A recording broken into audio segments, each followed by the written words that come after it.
A'udhu billahi minash shaitanir rajeem. Bismillahir rahmanir rahim. Salah. Deeds and virtues of the masjid. Hadith of the Prophet sallallahu alaihi wasallam. Abu Sa'id radiyallahu anhu narrates that Rasulullah sallallahu alaihi wasallam said, "If you see a man frequenting the masjid, bear witness to his iman." Allah subhanahu wa ta'ala says, "Only he will frequent the masjids who believes in Allah and the last day." Abu Huraira radiyallahu anhu narrates that Nabi sallallahu alaihi wasallam said, "A Muslim that makes the masjid his abode for salah and zikr, Allah is overjoyed with him as a family is overjoyed by the return of an absent relative." Ibn Majah. Note: making his abode means that he develops a special attachment to the masjid and remains there for a major part of his time.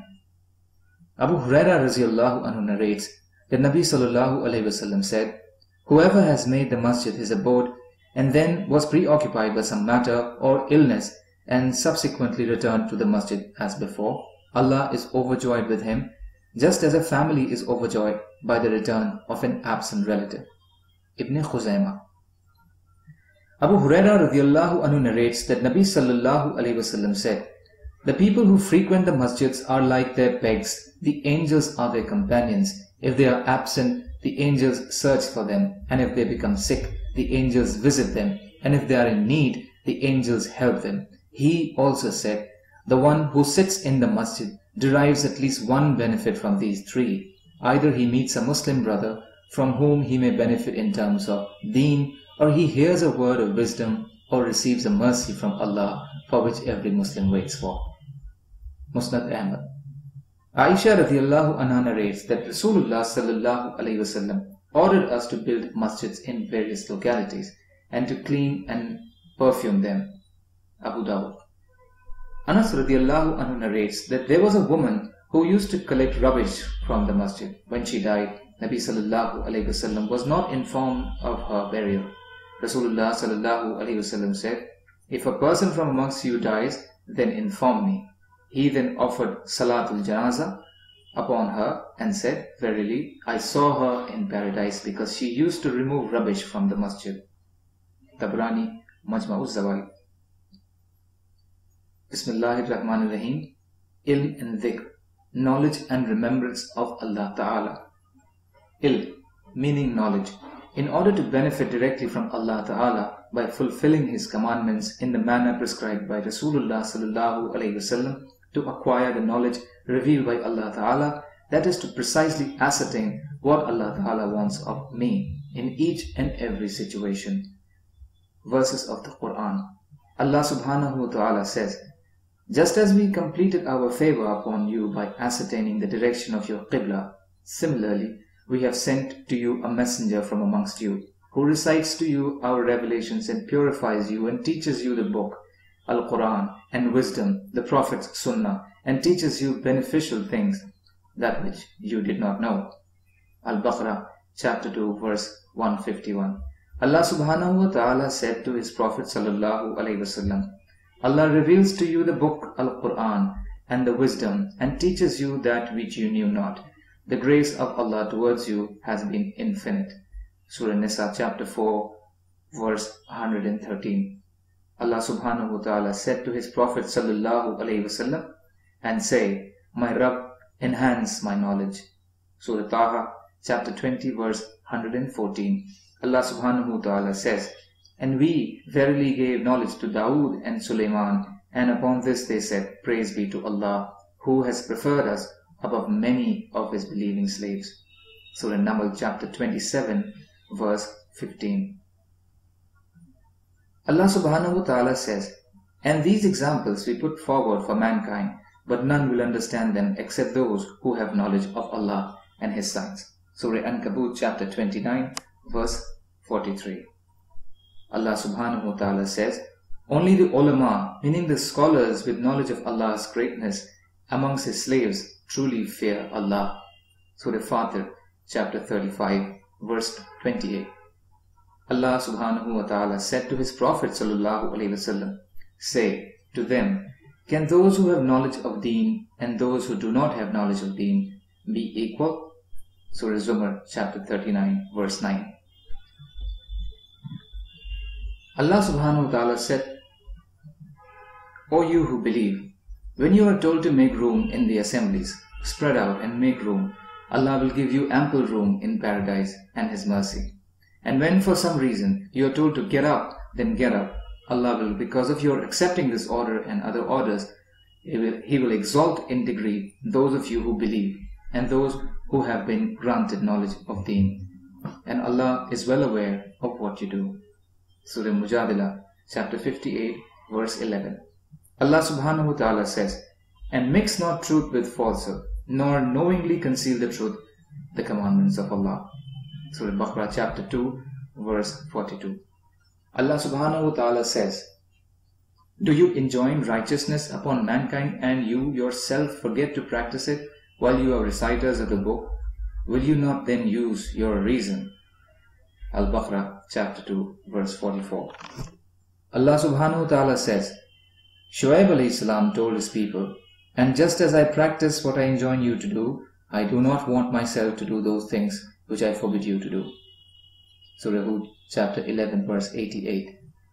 Hadith of the Prophet sallallahu alaihi wasallam. Abu Musa radiallahu anhu narrates that Nabi sallallahu alaihi wasallam said, the guidance and knowledge which Allah sent me is like abundant rain that falls on land which has 3 different terrains. A part of the land was fertile, it absorbed the water and sprouted lush plantations and pasture. Another part was barren, it held up the water, and Allah made it beneficial for people who drank from it and gave cattle to drink from it and irrigated from it. The rain fell on the third part, which was a hard plain. It neither held the water nor sprouted grass. Likewise, there are 3 types of persons. For example, the one who acquires understanding of Deen of Allah and benefits from what Allah has sent me, and he learns and teaches, and the other who did not benefit himself, but others will benefit through him. And the third, who does not show regard to that and does not accept Allah's guidance with which I have been sent. Bukhari. Usman bin Affan radiallahu anhu narrates that Rasulullah sallallahu alayhi wasallam said, the best among you is he who learns the Quran and teaches it. The best among you is he who learns the Quran and teaches it. Bukhari. Buraidah al-Aslami radiallahu anhu narrates that Rasulullah sallallahu alayhi wasallam said, he who recites the Quran and learns it and then acts upon it, he will be made to wear on the day of resurrection a crown of nur, meaning light, which will be as radiant as the sun, and his parents will be dressed with 2 suits, which the whole world cannot match. So they will ask, for what have we been dressed like this?